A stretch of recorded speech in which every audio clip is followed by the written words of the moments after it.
see what your game is. No, well, she doesn't need to be, you should Great, be so here for this. we're going to start with our workshop, the top of the hour here until 7:30, at which point we'll start our regular meeting, where we have one regular agenda item, and then shortly thereafter, we have one architectural review, certificate of appropriateness. So with that, John Clark will outline for us. You may remember, Board, we received a notice from the municipality of Fishkill around the self-storage along 52, I believe, right?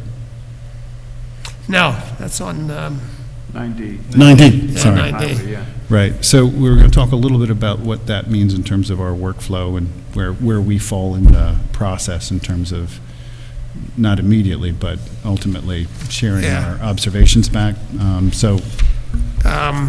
prepared to talk about Fishkill Avenue. I think Jennifer has more information about the, We're, okay, all right. yeah, Basically, Fishkill has paused that, so eventually we'll get more information on that as it's forthcoming. they're going to put a storage unit right south of 84 on the east side of 9D, right before you get to the intersection, which is just outside the city. And there's issues. I think it's wet in the back. There's traffic in and out problems. How do you get a driveway and turn left there and all that sort of thing. So I guess Fishkill paused that. I was surprised at that. But that's all I know. So what were we going to share for workshop tonight? The city council has been thinking about the idea of rezoning Fishkill Avenue corridor. Sorry, I conflated the two. Thank you. Yes. And nothing's set in stone at this point, but there's a few things that are going on that sort of precipitated this idea that maybe we should think about the rezoning of that stretch of the road. One is that one of the major car dealers is apparently moving out, which is going to free up a lot of land, and there's been people who are been coming into the building department with conceptual ideas, and right now, under the zoning, there's no specific, other than the bulk tables, there's no specific guidelines as to what can and can't go there. So it just has an open end of uses and setbacks and height restrictions, and that's about it. So they were a little worried that that much land would come up and people could come in with who knows what. And the second thing, and this is sort of, I think, a big deal for the city, is that the MTA right-of-way that goes all along the creek there and right along the back edge of those businesses is now being proposed for a rail trail, which would connect all the way to Hopewell Junction, up to the walkway over the Hudson, down, it would be a major interconnection of the Greenway Trail system coming up from the south and to the center of the county and up north and to the south as well. So it's a major bike and pedestrian facility that will be right through there, and that could change the character of that area, or at least what the city has in mind for that area. So they asked me to take a look at it and come up with some design guidelines and some new sort of dimensional standards and whatever. So I've done that, and I presented it to the council. They were favorably disposed. They made some suggestions, some changes, and they said we'd be interested in getting some initial feedback from the planning board before we put anything into a local law and send it to the public. So I'm here to get your initial reactions and comments. So this is the area as it stands now. It's sort of a mixture of light industrial to the south going down as far as the old Talax plant. Heavy industrial, that's the right-of-way of MTA, so that's essentially unbuildable, but it runs all the way through there and has a pretty wide corridor. And then up north, there's a general business district, and that's where all the car dealers are and the gas station and the car wash and things like that. So just so I'm oriented, the LI right below Memorial Park, that's Talix? Yes, Yep, and then going north, it goes up to that car wash, and then it turns into the heavy industrial. You can see the picture to the right is that section in between where you can, from 52, look down at the railroad tracks and the creek. So it's, Yeah. you know, there's a very scenic corridor along there that's been sort of hidden by all those car dealers forever. That's the lower picture is as you're heading toward those car dealers, yeah. Yes, and then the upper picture is what the car dealers look like now, Yeah. which is relatively empty, or at least some of them are, not all of them. So there's a lot of land there that has been not that attractive for years. Yeah. You know, they have cars that go right up to the street, limited sidewalks. That's what I've always considered. No street Beacon's trees. back door, Yeah, lots of overhead wires, you know, yeah. so, Sorry, was that FCO, Flood Control District? say again? Fishkill Creek. FCD is the. FCD, okay. Yeah, I'm not Fishkill reading. Creek Development District. Got it. So, I mean, coming at this from the aspect of there's an interest in keeping things simple, why not just extend the GB zoning district over this area? I mean, this FA standard is with only a couple small exceptions, basically the same as It's primarily, they wanted to have design guidelines. And there are other GB districts in the city. So if they just extended that, then the design guidelines would extend to all those districts, and they wanted to just focus on this area. So is it currently GB? This area up here to the north is GB, where all the car dealers are. And that's part of this area? Yes, let me show you what they're considering. This is what they're considering as the FA, the Fishkill Avenue District. So it will extend all the way up to Chemprine, or Chemprine, I'm not sure how you say that. Chemprine, yes. so that, well, Say again? Yeah. It's like a chemical shampoo. Yes. Green. And all the way down to the Talix northern property line. And include those 3 existing districts, plus a little bit of the residential over here where that church is on the other side of the street. I think we should get some additional design standards, because I want to remind the board when we were reviewing the proposed apartment building that's going to be constructed at the corner of 52, and is it, what's the side street there? Conklin. Conklin, thank you, yeah. And I can't remember who made the comment, but someone made the comment that you get a building here with nice materials and nice design, and you're going to start creating a bit of a gateway impression on people coming into the city, giving them an idea of what they can expect ahead. And so if this area becomes something other than car dealerships, if there is some mixed use and some residential development, I think we should try to, perhaps focus some design standards, and maybe there are things that maybe there are some things that can even be increased beyond what they are.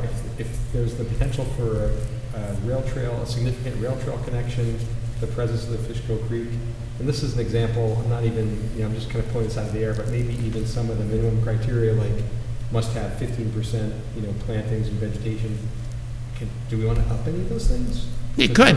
That's all in play. A sort of, natural corridor that this is going to be, part of. And so it's just that's just an example of pulling something out of the air. But if there's an opportunity to create something special with some of the recreational resources and natural features around it, maybe we want a little bit more than what we've had. Yeah, the comments that have come in from the council members so far are they like the idea of having residential mixed use, commercial mixed use on the site. I think they were impressed by the building that was approved on Conklin Street, and that would set a model for how things might look. But at the same time, they were also concerned that this is the area traditionally that gas stations and car washes, and there used to be a grocery store out there, that bigger footplate sorts of businesses and things that are essential to the city but allowed nowhere else. There's no place that you can put a gas station on Main Street or in the Fishkill Creek Development District or in the Linkage District or the Waterfront Development. This is the area where you can put a gas station for the city. There's 2 there. There's one at the, at the split where the road goes to Glenham. Yeah, that's in the town, but yeah. One across from what will hopefully be the new Romanova. That town's in there. Yeah, I think there's definitely something to be said for maintaining some of those convenient services. Yes. right? So, yeah. So they asked me to try to come up with some sort of hybrid district. I use the linkage district design standards pretty much, made some minor tweaks. But I also allowed for things like a drive-through window or a gas station that would be allowed here as long as it was, say, the pumps were behind the convenience store rather than in front of it. The parking has to be to the rear. Drive-through windows have to be to the side or rear, not to the front. So- Landscaping in front, street trees, sidewalks. So it's sort of they wanted to have something there that still allowed for some auto-oriented uses, but made it capable of having a building like this and blend it all in. And I think there was agreement that a good grocery store would be a good thing for that area. I was just going to say that we really need another grocery store Yes. that we can afford to shop in. Exactly. So they wanted to make sure that whatever we did didn't preclude a grocery store or a gas station or a car wash or things like that. It just would up the design standards so that those things would blend into other sorts of buildings, so that it wasn't all car washes and car dealers and auto-oriented uses. There would be a mix. Is the drive-up consideration around potential fast or potential chain restaurant types of uses? Possibly. We did put some things in there that would make a standard chain restaurant less likely to come. Bulk? Parking in the rear, Yeah. they don't like that. The big one is we put a minimum two-story, and it has to be occupiable second story, not just a fake facade. Yeah, that's a deterrent. So gas stations and fast food joints are going to be challenged by that, but they can do it. There's no reason you can't put a second story on a Storage. But they'd a have to chain be- restaurant. They'd have to be occupiable, though.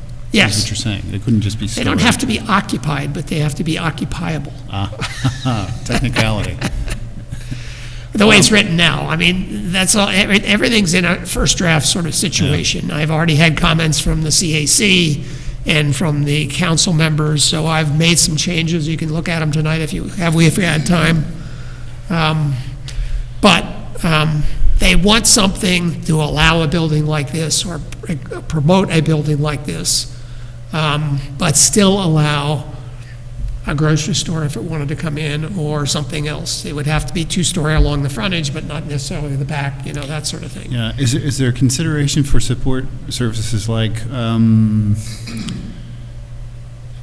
sort of medical oriented, like Yeah. clinics or? Offices would be perfectly fine out here. Yeah. Hospitals are illegal, and strip clubs. Those are the two uses, for some reason, I don't know the connection between them, that are explicitly prohibited, right? Adult uses are allowed in light industrial districts, and that's it. No, but in this district, I'm just saying that, Yeah, they're not allowed in this district. right? And hospitals.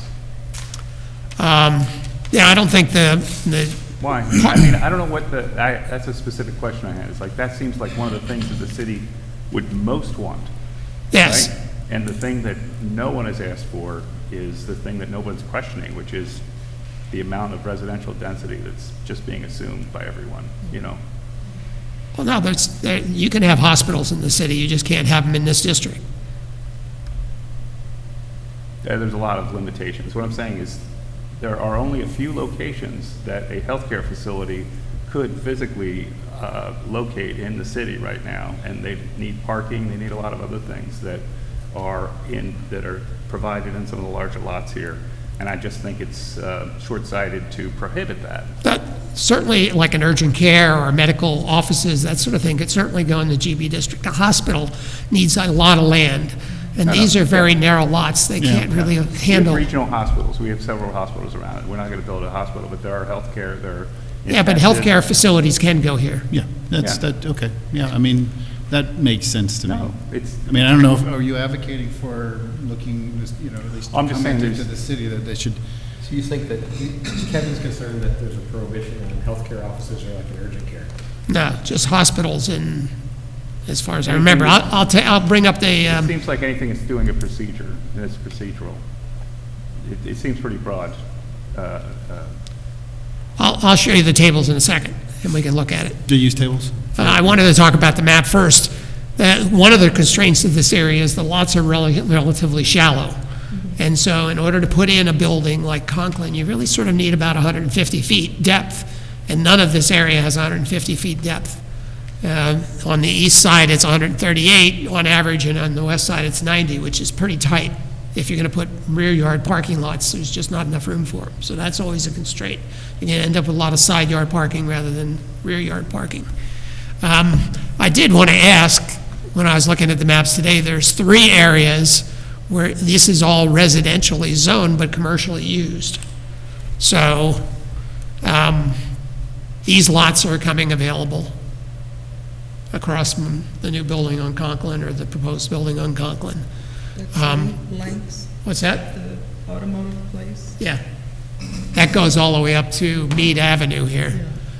And the gas station goes all the way up to Mead, that property, and there's a vacant parcel up here next to the dollar store or whatever that is. So the business district could expand into that area. It would pinch those houses in the back, perhaps.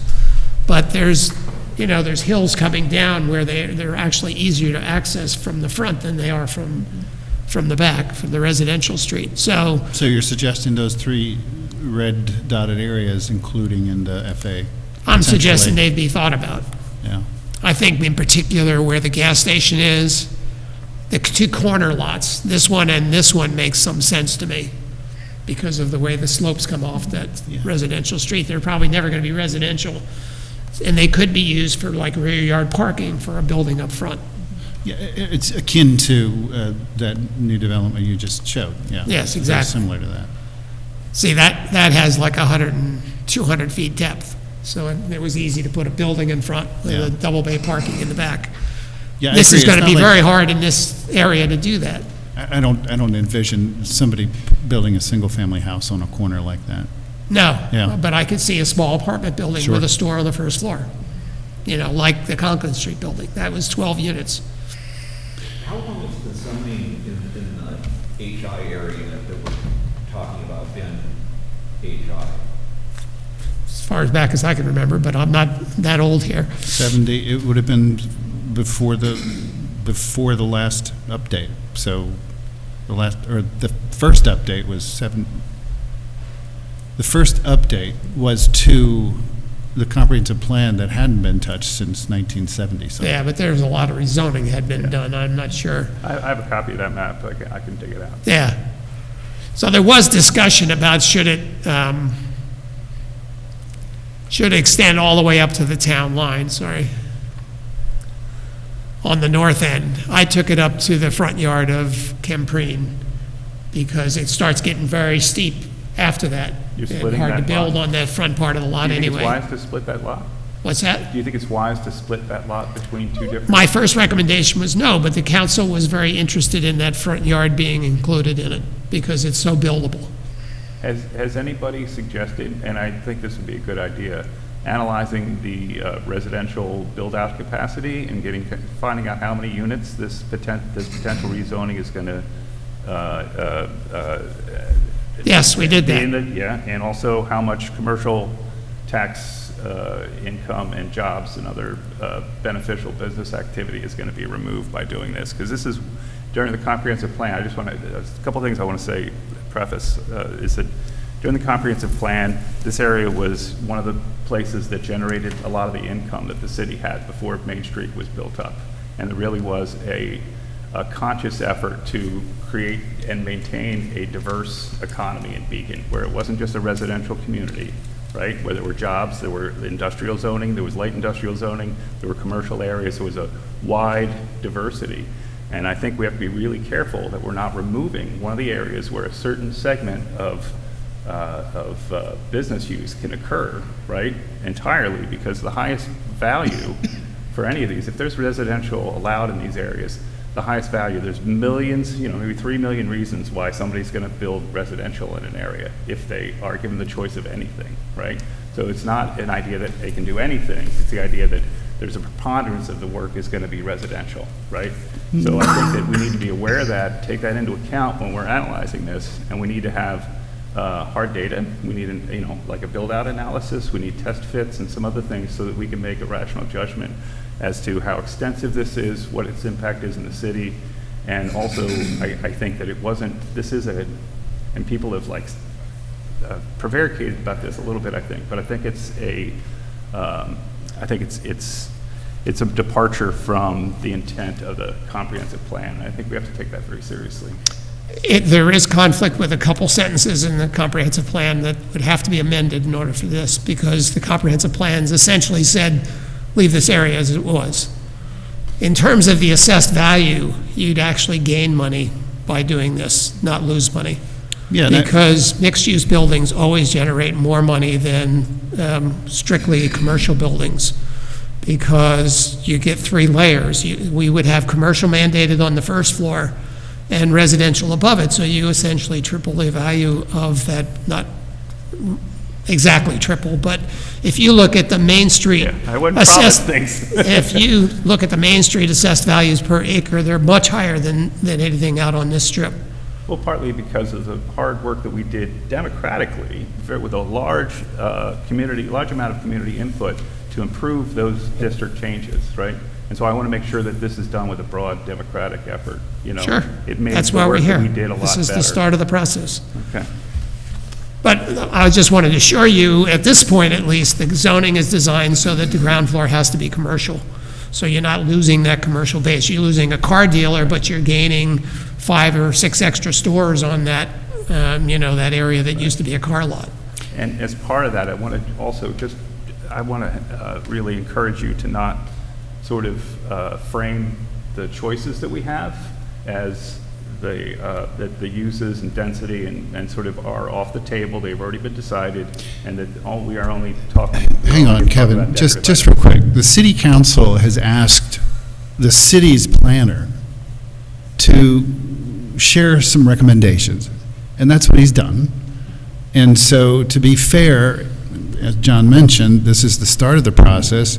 We're responding to the recommendations without what I would consider the presupposition that it's a fait accompli, Yeah, no. right? So I just want to state that.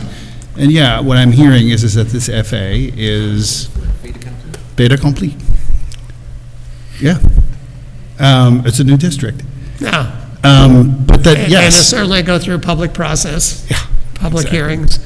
And this is just an initial first draft, where the map has changed just from the first meeting, and I'm suggesting that maybe you think about other changes. Yeah. Yeah, no, that's great. And it does then reflect an update to the comprehensive plan. Yes, therein, we right? looked at the comprehensive plan, and I found 4 areas where 52 is talked about. 2 of them have what I would suggest you would want to change the language in it, because essentially it says leave it alone. And this is obviously not leaving it alone, but facts have changed, especially the rail trail element has changed.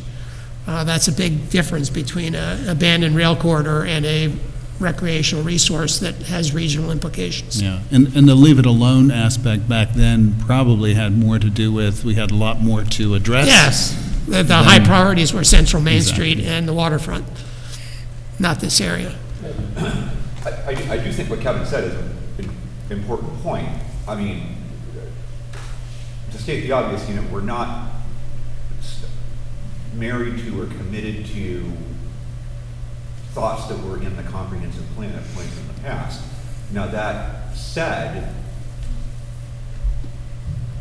especially given that as things stand right now, this FA zoning district would just be applicable to the area we're looking at. Part of that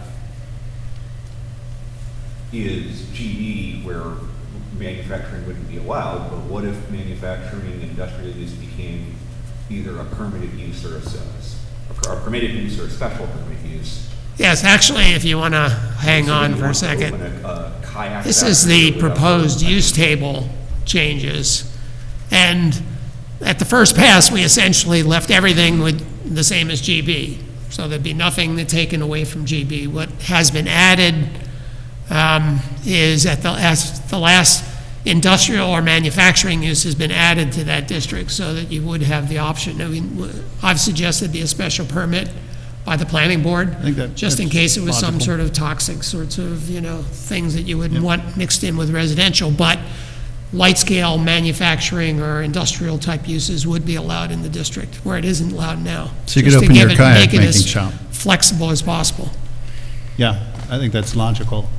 Forgive me, this is a little small to read, but and I should know this, but does general business by default include office? Yes. Yeah, okay. Yeah, it essentially includes all the commercial-type uses except for previously industrial manufacturing. And no cabaret, right, Kevin? Of the artistic kind. Can we go back to that question of what kind of medical office uses would be permitted? And so Yes. if hospital is excluded, could there still be medical offices with like a small? Yeah, surgical so a hospital or a nursing home, as defined in the back, which is more of a regional-type facility with emergency services and things like that. Anything else would be covered under office, personal service, retail, anything like did notice- medical offices or urgent care or any of that sort of thing would be allowed here. When I read through, because I used to work in healthcare, and so one of the things I noticed in the special limitations is there's a 100-foot setback involved with healthcare, or with hospital or healthcare uses.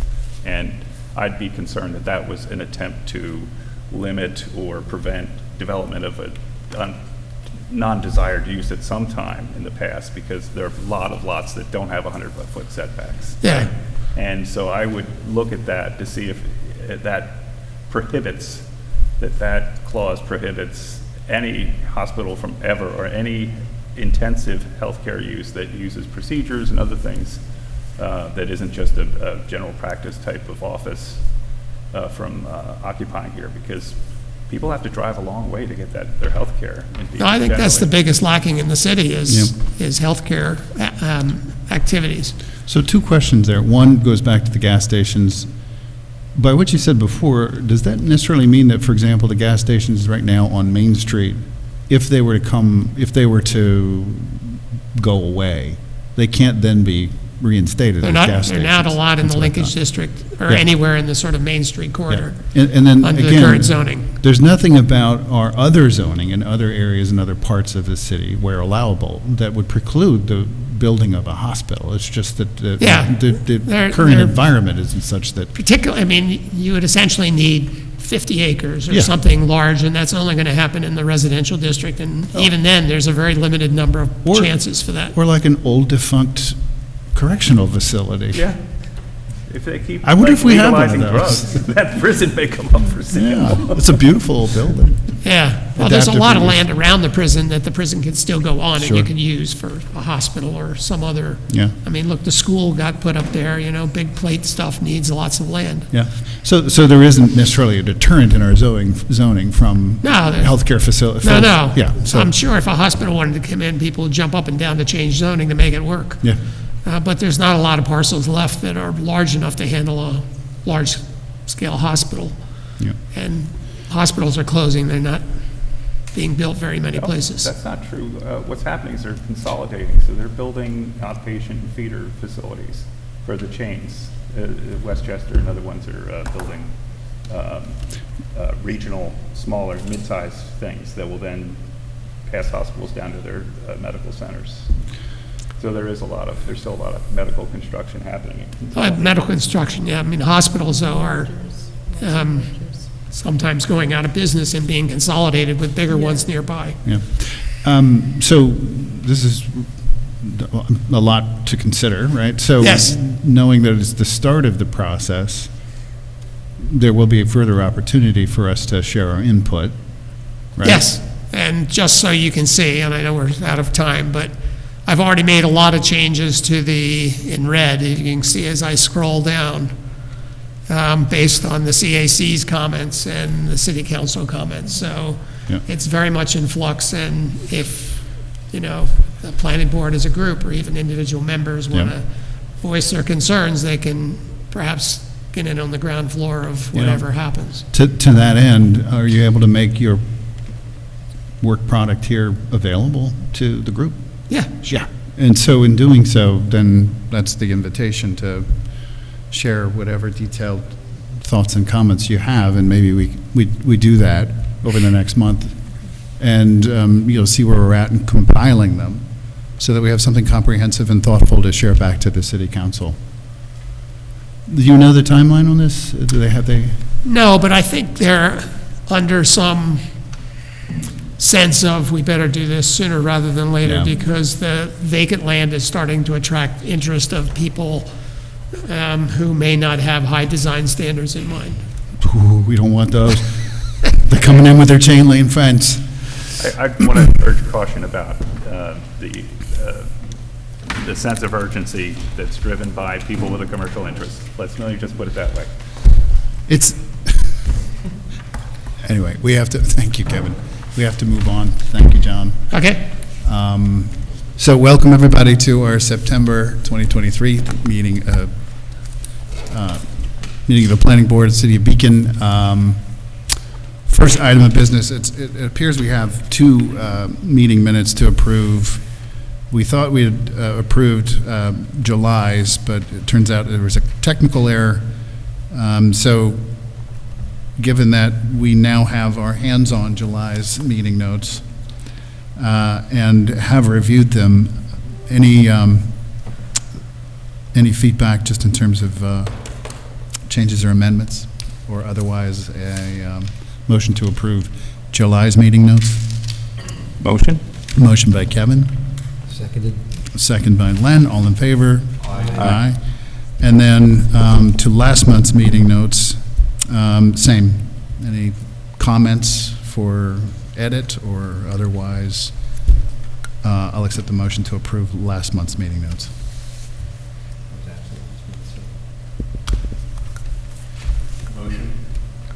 Motion by David, Second. second by Kevin, all in favor? Aye. Aye.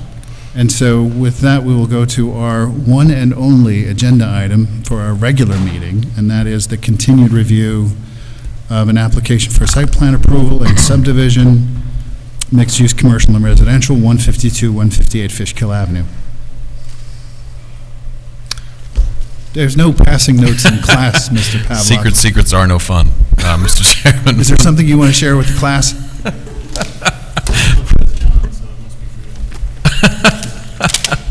For the benefit of the board while the note gets passed around. I think that was supposed to be private. Good evening.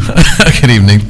Taylor Palmer with the law firm of Cuddy and Fader on behalf of the applicant. Thank you for scheduling this meeting just for us. We really appreciate it. Of course, we do appreciate your time, so we'll try and be efficient tonight. I am joined, of course, by our project architect, Jacqueline Tyler, who's getting the plans up on the board from Nexus Creative, and our engineer, Mike Morganti of Ardent Consulting. The applicant, who welcomed the newest Beacon resident 2 weeks ago, is also here with us this evening. So she had her Someone had a baby. second born, yes. Wonderful. So newest Beacon resident. Since we were last before you back on August 8th, the planning board did close the public hearing at that point, and then the applicant prepared a supplemental submission to your board dated August 29th. It did include responses to the public and the board. Of course, the negative declaration was adopted on this project back in July, and of course, we received variances from the zoning board back also in July. As we detailed in our submission, and Jacqueline, of course, walked through some of the more substantive changes, but we did widen the width of the entrance of the driveway, and we reduced to the maximum extent possible so we can still maintain safe maneuvering through that area, and we did enhance the landscaping at the entrance to the site. That was a big point with the board. The parking aisles have been reduced, and ADA accessible parking spaces have been made level to the sidewalk. I'll let my colleagues reflect, I think, a comment that was most recently Mr. Clark's comment memo about the ADA accessibility and where those spaces are. It relates to building design. We also added design details of the retaining wall on the plans. We did, of course, update significantly the landscaping, and then now I'll choose my word of last month, but the north and south end walls have also been revised to reflect the gable end vocabulary, which was a new architectural word that was added to my vocabulary. We did do test pits, we added a bench, and then we updated seasonal landscaping as well.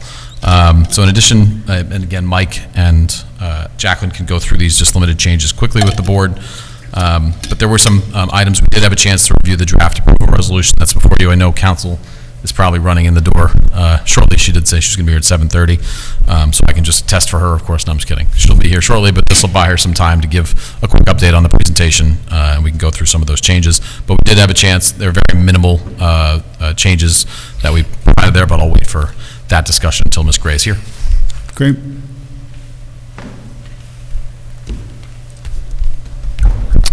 Good evening, everyone. For the record, my name is Michael Morgante. I'm the project engineer for this application. We did receive both Mr. Clark's and Mr. Russo's comment letters.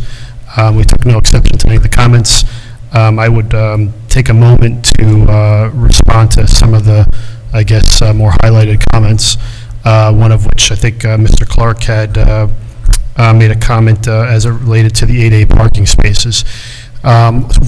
A bank of the spaces, 2 of them in the loading area, needed to be moved because the architect's most recent architectural plans showed columns where I had the parking spaces shown before. So I did take one of the more centrally located ADA parking spaces and loading areas and shift them all the way over to the left of the site. I would note that there's not an extensive amount of frontage on this particular portion of the building. The space to the right-hand side actually is still close enough to one of the doors to the facility, but the 2 other spaces in loading area were moved over towards the left-hand side of the parking that's at the rear of the building. If Jacqueline, could you bring up the site plan, please? Oh, so you can see those, I believe those rectangles right there are the column locations, is that correct? So they just tend to be lining up a lot with where the ADA spaces are, which is... Could you share the parking plan? I don't see the striping. If you can zoom in, you should see it. There's a light hatch in between the 2 parking spaces there, but on the left-hand side, you'll see the 2 ADA spaces. Those were more centrally located in a previous version of what was submitted. More centrally located, but they were also more proximate to... The doorways. The entry point. Correct, that is correct, yes. So what's precluding you from... So there are, Jacqueline, would you like to come up too? We're going to have to tag team this, the architect and the engineer together. So I just want to reiterate, there are actually 4 entrances at the back of the building, right? So each of these stores has their own each of the office spaces each have their own entrance off the rear. So although there is the main entrance, which gives you access to the residential and to the main space, so you can access the building here and come into the residential lobby, or you can come in this entrance and walk to the corridor to get to the internal entrances. There are also external entrances. So, for instance, this parking space right here is located directly adjacent, that's why I was trying to show it on here, directly adjacent to this entrance for this office space. So they actually are dispersed across the back, and we do have entrances to each of these spaces. So. I will say the only one that does not have an external entrance is this far end one, here. That has an entrance from the corridor only. So just back to your striping plan. And again, I'm not saying which is right or wrong or more advantageous, but you could centrally locate those 2 spots there with the hatched area right out in front of the residential entry. Why wouldn't you? So I'm having a hard time. So can you put your mouse back on that? Yeah. So is that the spot you're talking about right there? Yeah, more adjacent to the residential. So because that way you have basically equidistant from the commercial, but much more proximate to the residential. So that parking space needs to come into a landing at grade, and then I have to ramp up. And when I ramp up, I have to ramp up to a 5x5 landing. That 5x5 landing won't sit where that door is. It'll actually be the 1-on-12 slope getting to that doorway there, which is why I did not choose that. So you're saying there's enough grade change across Zoom in that a little bit more right there. width? Let me zoom in a little bit more. Yeah. Yeah? Yeah, because to come off the Yeah, parking it- stall into, Right, so, let me operate the mouse real quick. for the. Let me see if I can, the building, see if I can do this. you almost have to Put my engineer degree to I work here. understand. buy a space. I understand. So if you can see where, I my- gotcha, where- I gotcha. So you've got those flares going out either side. correct, it's the flares that would end up in the area of the doorway, which actually requires a 5x5 landing in that spot. Yep. So I couldn't make it work. Believe me, I looked at every single space. And you can see if you zoom in even more where I'm hovering my mouse right now, these are the column locations. So I took great care in copying the column locations from her plan onto my plan and making sure that we could situate an ADA space that would So work. wait, point to the columns, are those black rectangles? The black rectangles are actually lighting locations. So Gotcha, okay. if I can zoom in Yeah. a little more, this little rectangle right there is the column That's the location. column, okay, got it. This right here is the actual lighting location. Yeah, and so, but in the well, right, at the parking lot grade, That's the detectable. those, okay, the detectable surface, okay. So this is the reason why this shifted all the way over to the left, is because I have a spot there where I don't have any That makes conflicts with any doors. That's it. He's the one who has to I understand why you gotta be offset. I mean, because of the elevation change from parking to the, to the actual drive. And again, the main entrance, to the apartments, I mean, we're just being constricted because of the column. Correct, but the spaces are still located near doors, it just may not be the actual main entrance. Yeah, no, I understand that. Can they be shifted closer?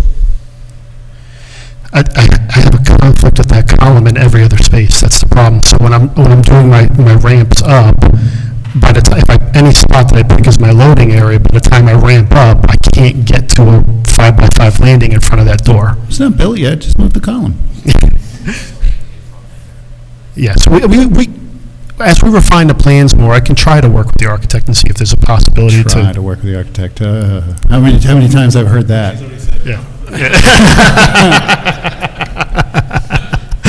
Look, you meet ADA requirements. We do meet it. And, I mean, again, it's close enough to a doorway. I don't know that there's anything that, Yeah, it's just you're not gonna, I mean, the residential, I don't know, I mean, the one that you have, the single one, that's still away from things. It's closer, though. It's closer. Closer than the other one. Closer.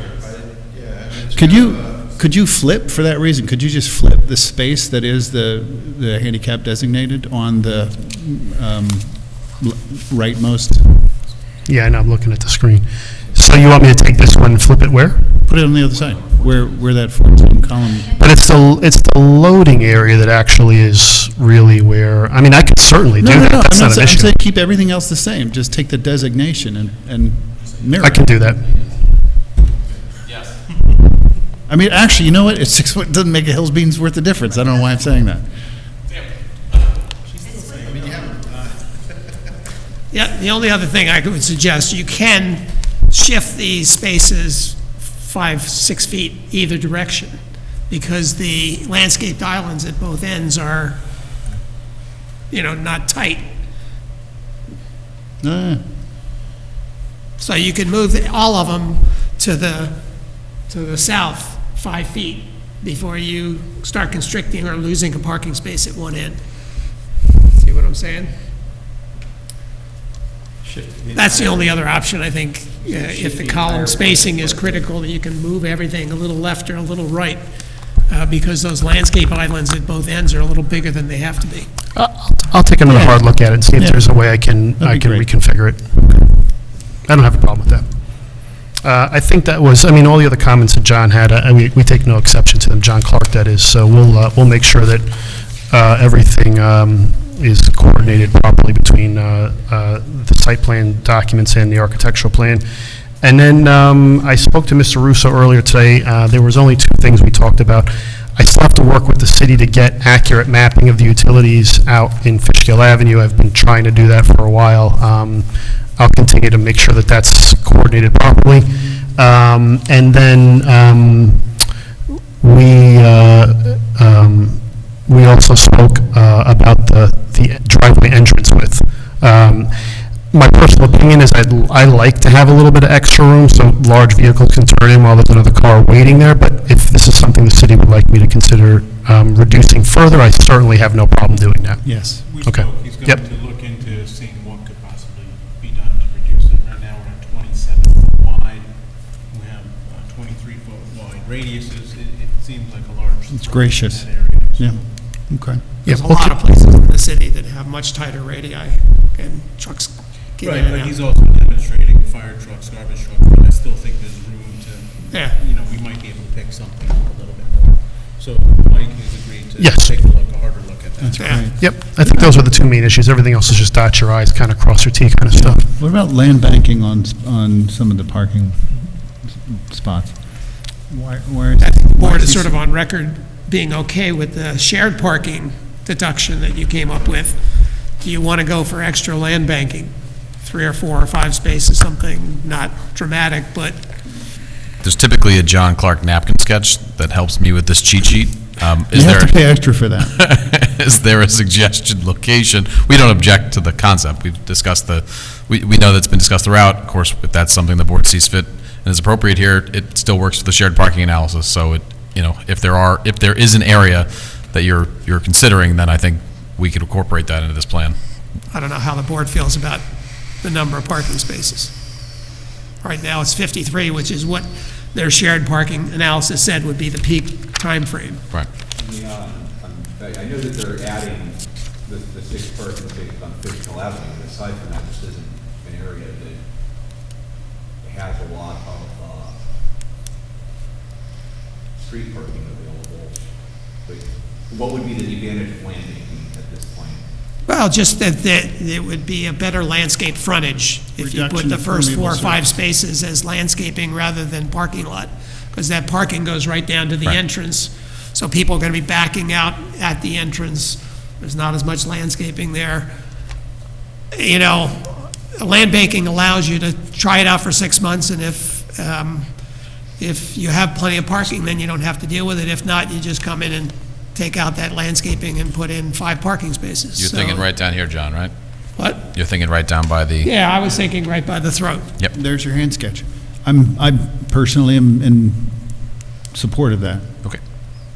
as long as you are. And it's not just 6 spaces that are going to go on Fishkill Avenue, it's something on the order of 20 spaces. Right. Total. 'Cause north of this is also going to be on-street parking when they redo that street. But, when we looked at 416 Main Street, we talked about those 20 spaces and said that's part of the calculation. And so I don't want to overcount or double count parking spaces, but, What's the timing for those 50-some upgrades? parking spaces is a lot of parking. You just rolled your eyes when I asked that question. Yeah. It's a long way off. I'm concerned about making changes in the direction we're going after we close the public hearing, just because, while I understand we close public hearings and little changes get made all the time, the change we're talking about is one that has a foreseeable impact on people in the neighborhood. I would sort of highlight this, just to respond to that, I think I would highlight this as an extension of the conversation about the folks from across the street who had made comments about enhancing the This curbing. is adding green. This will add additional green space right at the most prominent location entering the site. And if at any point there is a demand driven by this issue, that's why we land bank it. It has to be built in a way that it can immediately be turned into parking lot. So if it is, you're absolutely right, Mr. Jensen, if there is an issue and it's brought to the attention of the city, this has to be built out. So as distinct from waiving it, it's being put in so that if there is an issue, then it's built. If there isn't, then it just maintains as green space. Yeah, again, my support of this comes especially in context of the concerns expressed by those, and again, the residences are actually up north of this throat, right? But at the same time, we're adding planted area, we're adding green space, we're adding visual coverage by land banking those spaces in that location. In my estimation, it's a benefit. And the board has discussed the possibility of land banking previously, several Yeah. times. Yeah. It's just coming up with Do you want to set a number? We haven't done that yet. I think it's, Well, Weren't we talking about 2 spaces? I would say that, I was talking more like 4 spaces, but it's up to you. I don't get a vote. the way I would look at it, it's very simple, is, you know, it could go from anywhere from 3 to 5, enough to provide a depth of, you know, planted screening. It's, you know, the more the better, but we certainly wouldn't want to impact your ability to actually park. And as far as determining when these have to be constructed, that's going to be left to the building department, or who's going to make that determination? That's the way it's written in the law. After Typically, 6 yep. months of full operations, the building department surveys and see if there's adequate parking. If not, they have them built out. I think that's the way it's laid out in the code. Well, I mean, look, minimally, we've got a shared parking analysis that says we need 51 spaces, and 51 spaces can be provided. It seems like, barring some exceptional considerations to the contrary, that's what we should be talking about, which is where I came up with 2, so we've got 53 on the plan right now. But that's the peak demand for 1 or 2 hours a week. So it's. Right. And we had spoken, and I may just to play off that, we had spoken with our traffic consultant who's not here, but with Colliers Engineering about the concept, and they said there was no, they didn't hit a threshold, but we said we anticipate between 4 and 6 being a potential, and they had no issue with 4 to 6. So I don't know, I think the numbers that you're presenting, Ms. Jensen, I think are appropriate. 2 makes sense, but if the board is controlling, you know, if you see more, I know where John is. Well, But, I right. just talked to Just give it- Stark today. You've got, if you take those first 1, 2, 3, 4, Yep. those are 9 foot. Yes. Right, so you've got some pretty significant Right. depth there within which to plant. It's a, you know, I would say 4 max, right? Yes. So sort of a balance between 2 minimum, 4 max. I think importantly, it just doesn't affect the 4 would not affect the parking, the shared parking analysis. I'm in support of land banking 4 spaces in that general location. You have that, you have your napkin sketch. How does 4 not affect the shared parking, or impact the shared parking? Peak again. Right, it's peak, and then also that it has to be constructed, so if there is any impact, they're looking at this from a collective, but as far as you pointed out, the on-street parking spaces, we don't take credit for those in our parking analysis, so there's availability, I know we take credit of it, but we don't, and that, so it's mixed into the formula. What we can say we are providing on site as distinct from what's available is how it all plays into so those 6 spaces on the street are factored into how that's being calculated. We can't do that you need to provide 40, you're giving us 40. Those 6 spaces on street just help us justify that in proximity to the site, we have available on parking. You almost missed the entire meeting, Jennifer.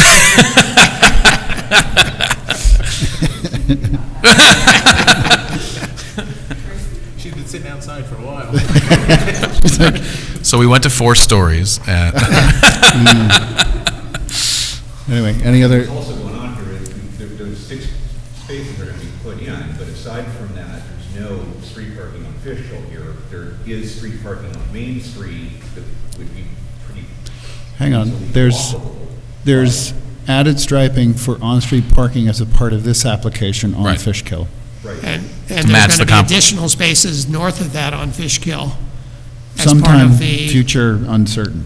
right, the master plan for the parking Yeah, plan. whenever that section of Fishkill Avenue gets reconstructed, they've committed to putting parking all the way up to the curve, almost to the I plant. have to tell you, that really doesn't seem like it has safe sightlines there. Different subject. I know, I'm just, as an aside, I want Now, not before to pursue it. before you hit the curve, they'll stop it. So it's in that straightaway up the hill, and there's plenty of width. DOT's looked at it, They have, okay. plus. I won't bring it up again. And it's something in the order of 20 spaces total. Yep, no, I remember that that whole block. study. All right, any other thoughts on the idea of land banking, 2 minimum, 4 max? Thoughts? Well, we should come up with a number. Well, I'm saying 4. Yeah. What's the altitude or the elevation of the retaining wall relative to the parking lot? Where we're at the locations we're talking about? Because I know this is banking up. I'm sorry, I was sitting down and Taylor was blocking me, so I couldn't exactly hear the question. Could you repeat that, please? I think we're looking at the right one now. I just can't quite read those numbers. So in other words, we're talking about spaces 1, 2, 3, and 4. What's the elevation of the retaining wall going along those spaces? Yeah, so I mean, if you're looking, it's a terrace wall, so the one that's closest to the actual space here is about a little over a 4-foot tall wall. Okay. Yeah, But it steps up and you go back. doesn't it? that's correct, yes. So when you get back to the spaces 3 and 4, So I'm curious why you're asking that. My sense is that the elevation of the planted area just to the south of space 1, that elevation is going to continue as the planting area. It's not as if you're going, right? Oh, that's correct. Yeah, no, so we have to grade that area as if we were going to build the parking spaces. But instead of the pavement, you're just going to have plantings. Right, so you're basically. And if there's an issue with where we need additional parking, the plantings come out, and we put pavement in its place. right, I conceptually understand what we're doing here, but what I'm trying to ask is how we're going to have plantings beside a retaining wall. Yes. Mhm. How tall is that retaining wall going to be, and how much is this actually going to contribute in particular to what's being seen from the road? Oh, well, the wall there in that section, the lower wall is 4 feet tall, so I think between what we plant in those, we'll call it 2 to 4 spaces, and the plantings that are actually in front of all that, which is, no, I don't even need to do that. I won't, this area here in itself is going to be heavily planted. Yep. Which is going to block a majority of the view of anything that's even behind it. So even if there were cars there, we would be doing a good job of screening the cars Yep. that would be behind it if we weren't doing the banked parking. Include the banked parking now, and we're putting landscaping in its place, I highly doubt you're going to see any cars down that entire row when you're looking from the street. You're just going to have a thick area of plantings in that location, an extra 3 to 4 spaces deep, which is another 27 to 36 feet of plantings. So I think it'll do a real good job of blocking the parking that's further behind that, and it'll also do a good job of blocking some of the landscaping, the retaining wall that's further down that direction as well. It's really going to soften that corner. It will. And quite honestly, it'll make a bit of a easier, like that first spot is kind of a precarious to back out of. Yes. Right?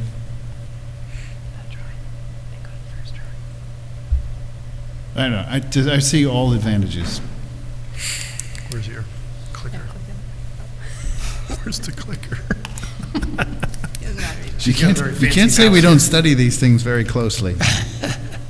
Any other thoughts, folks? Okay, so that's right before where the wall steps up Here to you go. 6 feet.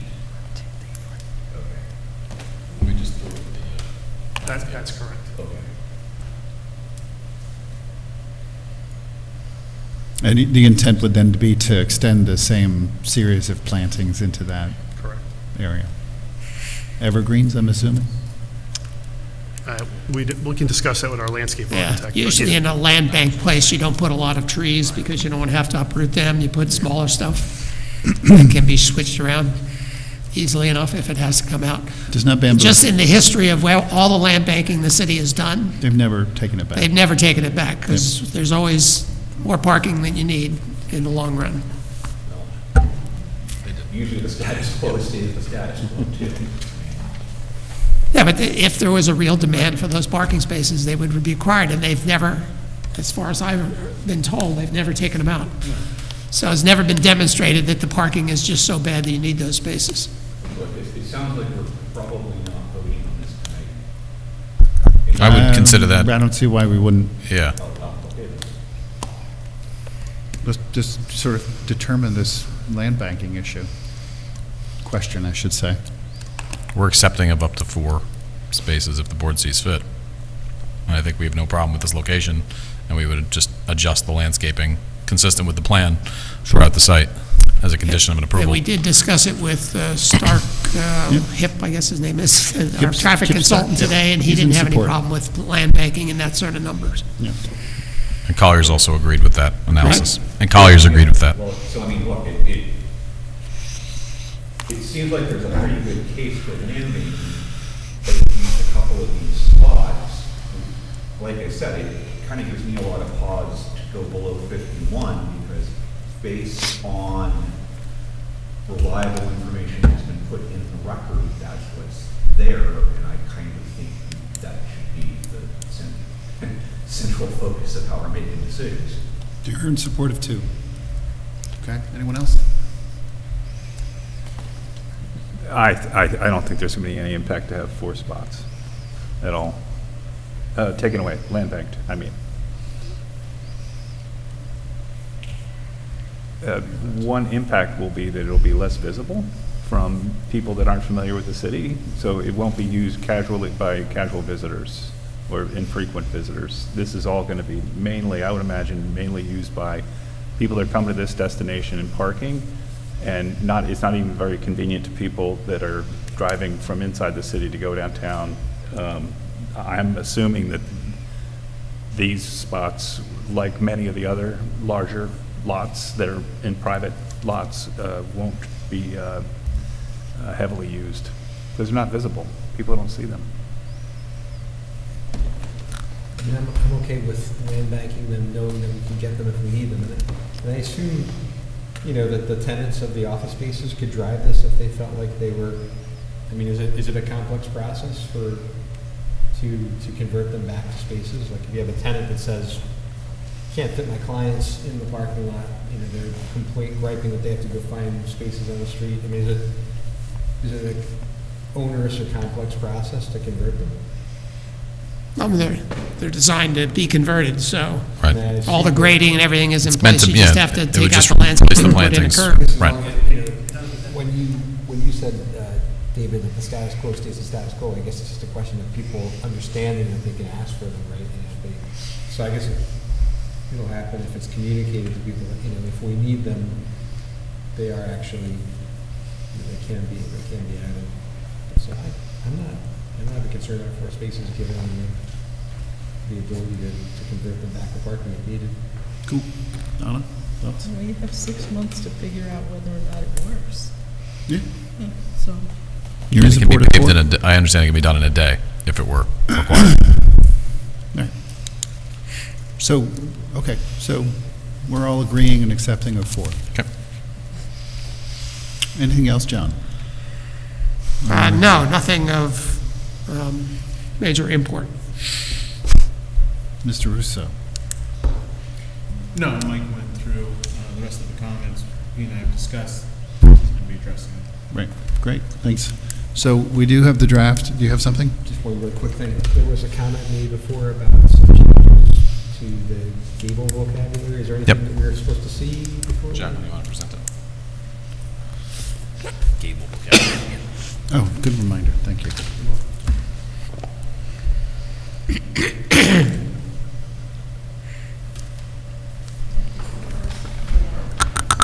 That's correct. So again, my name is Jacqueline Tyler, Nexus Creative, the architect for the project. At the last meeting, we were requested to look at the 2 ends, and as you will see on the north end, we were able to complete the full gable end on this portion. We were in communication with the building inspector, and this would be treated similar to a bulkhead, given the fact that it's not actually part of the roof, it is an end wall. So we were able to complete that full gable there at the end, and then you will see on the south end, there's the retaining wall you were speaking about. On the south end, we have incorporated a gable in towards the back. We are keeping this portion open in regards to the pergola so that we do have full 360 views. We did study implementing a similar gable end, but it did make the roof deck seem like it was confined within that space. And we felt that the forms here were broken up enough that it was a successful compilation of both the gable and the flat portion with the parapet here. Do you have a straight-on elevation of that? Yep. So this is the south elevation, and we have, apologies, the north elevation Yeah. here. Both are much better.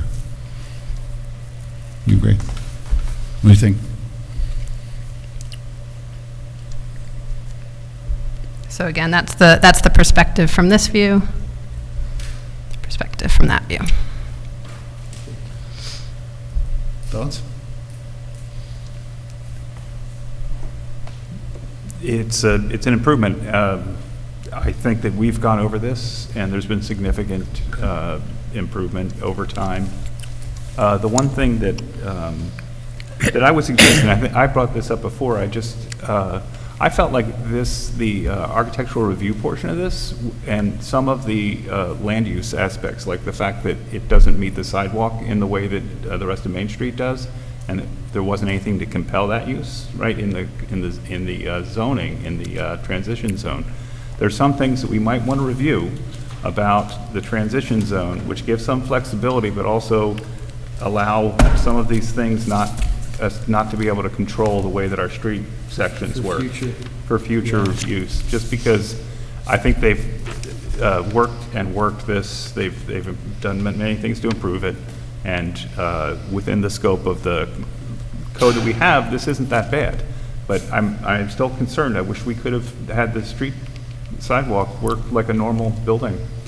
Well, this is in the transitional district, and in the transitional district, it's supposed to be sort of a bridge between the residential district with bigger setbacks and the commercial Main Street district with no setbacks.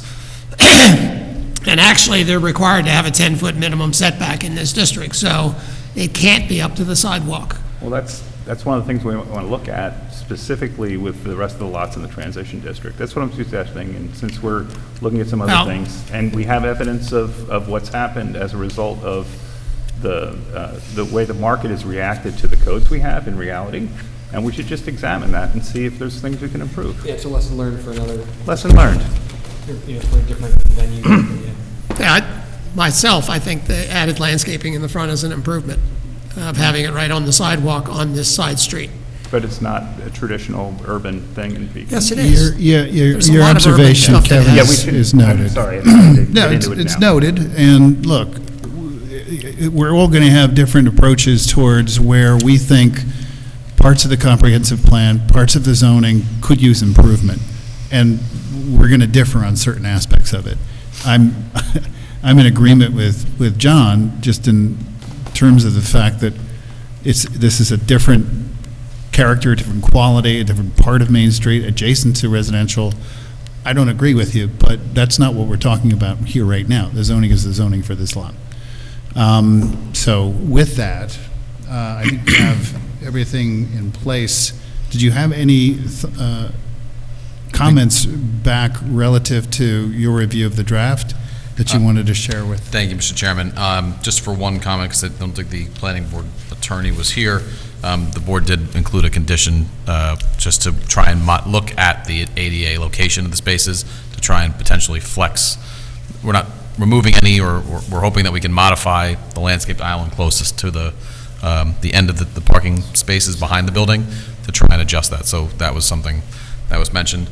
I don't think we had any other substantive discussions. We'd spoken with the attorney with regard to sort of the automatic termination language of the shared parking analysis. So there's a shared parking that's being provided to allow this to work. There's an automatic termination if there's a change of use.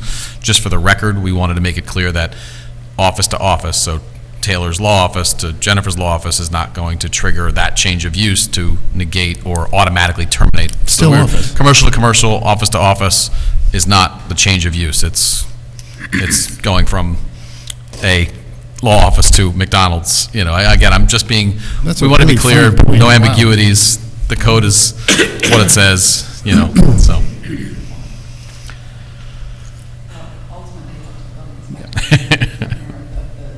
Defined use. I think what you're getting at is it's not the change of, I agree with that. Right. So you're just looking to make sure that that distinction is clear? I'm just giving Bruce help in the future when that, when that tenant comes in, that the use is, that's not a change of use. It's not about change of use in a land use context, you're talking about like the categories. Right. Right. Classification. So we defining it in reference to categories of use coming out of the zoning resolution? Coming out of the zoning code. Okay. It's written currently as it's written in the code. I think just going one step further and You're just making things more complicated. putting things on the record about the nature of the change of use. Okay. Ultimately, it's governed by code. The building inspector will make that determination. It's what's called belts and suspenders. Exactly the term I was thinking. Yeah. Shoot, lawyers. All right, so we have a draft. Yes, we have a draft. Oh, sorry.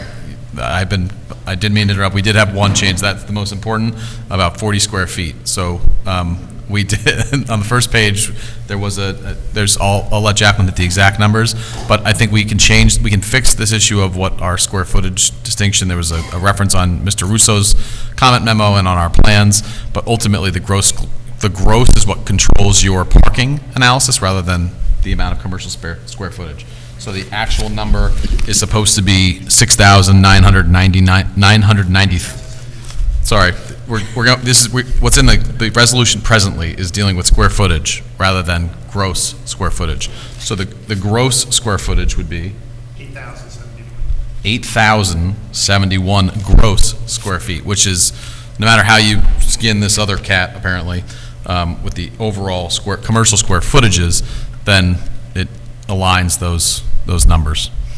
8,071 gross square feet commercial. Yeah, which is referenced on both the architectural and the civil drawings, Which is referenced on the architectural and civil drawings. and directly related to the parking. Like, that's a number that's associated with parking as opposed to a net square footage for rental space. Has no planning notions. So this 40 square feet difference doesn't have any material effect on your calcs or requirements? Correct. It would, right, exactly. And the way it was written was ambiguous, so as Mr. Jensen would say, this was a belts to the suspenders, but probably a better. Okay, fair enough. I'll let you have it. Yeah, okay. So. I don't know the other Latin phrase, or I would use that one, fait accompli, right? So you do have a draft resolution, this was directed at the last meeting. I've updated it to include the land bank parking, necessary conditions about land bank parking, including to submit a revised site plan indicating which spaces those four as you're coming in the driveway or the land bank. I didn't include yet the ADA discussion, but I'll make sure that the resolution includes that condition that you spoke about. And otherwise, it's your standard conditions. Great. Well, with that, then, I'll accept a motion to adopt. Motion. Motion by David, Seconded. second by Len. All in favor? Aye. Aye. Aye. Great. Thank you you. very much. Appreciate it. And again, thanks for having this meeting for just us tonight. Well, there is a There's a Certificate of There is a certificate of appropriateness. I did misspeak. Regular agenda items. Thank you. More fun to come. Hi. I'm sorry. We were waiting for you. You're welcome to come join us. So we have architectural review, certificate of appropriateness for a facade at 7 High Street. I'm Peg Suttonfield, and I'm presenting for Hudson Todd, and you can take a look at some samples of the colors. Okay. Um, So what are we talking about, sort of, what's going on? What are you planning? What is the, Oh, you didn't see the submission? I saw the submission, I was kind of curious, I saw a couple things, I saw a reference in the submission to the Lindley LLC. That's the owner of the property. Right, and I was Yep. also looking at the elevations, and I think the west facing, if I remember correctly, the west facing side of the building looks like it's got 4 French sets of French doors with like Juliet balconies, kind of in a grid on the back. And I was curious, is this a single family home or what is? It's a single family. Okay. 'Cause it Was and will be. So again, yeah. Not a change of use. We're just looking at It hasn't had any updates in a long time, and so we're looking at making some improvements. Yeah, and so again, we have reviewed it. Short of our sort of working to interpret, just a brief description from you of what, in total, you're planning to do to the facade. So just, The west face dormer is being raised, I think, 3.5 feet. Yep. And the west facade has a lot of more openings because it's a view, amazing, view to the west, and so just being able to enjoy that. yep. And then as far as the aesthetic, It pretty much is it's pretty much going to be a fresh look of what it's there. yeah, so you're looking to reclad the entire house, is that what? Yes. Okay. So, Yep. And roof, okay, so it's a new roof? new windows, Siding, new siding, okay. So. And new windows, right? and new windows. And are you going to match the muntins of the existing windows? Yes. Exterior muntins? They're on the outside of the glass? They're the same Marvin Elevate that we've used before, and I'm not sure, do you know I'm not sure if they're interior or exterior. Yeah. Well, it's the same thing in the historic district overlay zone. And so normally, people understand that you want to have modern windows because of the, insulation factor. Sure. But generally, we ask that the exterior muntins replicate the pattern that's on the existing building, which I think is 6/6. And so instead of having the muntins between the glass or on the inside, you want to have them on the outside so that they actually look like full divided lights. Okay.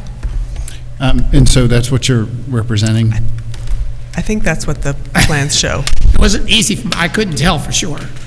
That's why I was asking. It looks that way, but there's no, it doesn't say so on the plans, as I remember. So we'll confirm that through Okay. the notes then, that the applicant is planning to replicate the existing window muntin pattern. And then as far as the roof, so I see you've shared with us the siding. The roof color, The roof color is sort of a chestnut, dark brown. I mean, this is siding though. That's just the So you siding don't and the have trim. You don't have roof samples with you? I did not. How well is this going to match the house next door? Oh, it's not matching. Yeah, the challenge with- They're all up the street as it goes. They're all sort of beautifully restored Victorians. This house is not of that style, but we're trying to keep it as, I'm familiar with the property. I think the house immediately next door is purple, so. yeah, and the one above it is the color I had. So they're all lovely. This is, sort of 3 colors here, so it's not a super stripped down version. It has a little bit of a, There's just a certain irony with your color scheme with this purple house. yeah. And- It's very understated, Yes. but And- it's, And I'm no libertarian, but I find it, one of the things that happens when you do have a review process like this is that people tend to be more conservative. They don't do things like purples, right? And things that make very lively places in other cities and lively parts of Beacon. Just an observation. yeah. So as far as the roof, we don't have a specific color or anything to record. You have it in the Do we have it? submittal. There's a color presentation in the submittal. There it is. Sorry, I missed that when I reviewed it before. Barkwood, asphalt shingle, GAF timber lining, barkwood. It's like a brown, medium brown.